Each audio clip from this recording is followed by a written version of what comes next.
The Northern General Hospital stands in Firth Park, in Sheffield.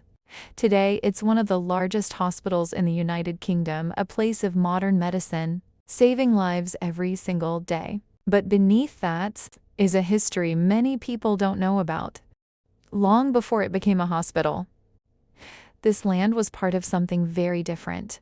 In the 1800s, it was a workhouse, a place where the poor, the sick, and the vulnerable were sent to live. Life here was strict, controlled, and often harsh. Families were separated, illness was common, and for many, this was where life ended. By 1881, a huge new complex opened here at Sheffield Where. It was designed to house over 1,000 people. There were wards for the sick, buildings for children, areas for the elderly, and even sections for those considered mentally unwell. Disease spread quickly. Suffering was part of everyday life, and death was never far away. As time moved on, the site slowly began to change.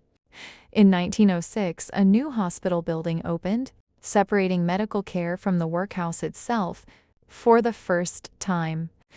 This became a place focused on healing, but the past never truly left.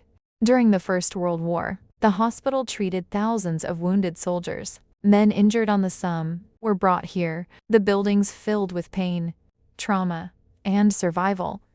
Even refugees fleeing war were housed on this site.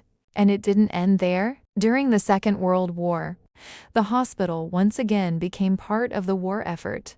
By the 1940s, it was treating soldiers and even prisoners of war. Layer upon layer of history left behind within these walls. In 1967, the different hospitals on this site were finally brought together, and the Northern General Hospital was born, a modern name for a place with a very old past. But even today, not everything here can be explained.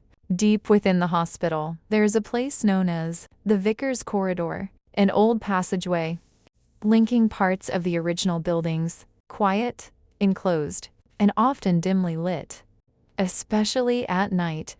Staff who walk this corridor have reported something unusual, a sudden drop in temperature, cold spots that seem to come from nowhere. Others have seen figures just for a moment at the end of the corridor or passing through a doorway, gone as quickly as they appear. But one presence is spoken about more than any other. A woman known only as the matron. She is described as calm, stern, and watchful, dressed in an old-style nursing uniform, like something from another time. She is often seen standing silently at corridor junctions, watching, not speaking, not moving, and then she's gone. Some believe she was once a real nurse, a woman who worked here when discipline was strict and order was everything, now still watching over the hospital. There are other reports too. Footsteps in empty corridors. Doors opening or closing on their own. Call bells ringing in rooms with no patients. And voices when no one is there. Of course, there may be explanations. Old buildings move, pipes shift, sounds travel in strange ways. But when so many people experience the same things, you have to wonder. Because places like this hold more than just memories. They hold emotion, pain, history. And sometimes it feels like the past never truly leaves.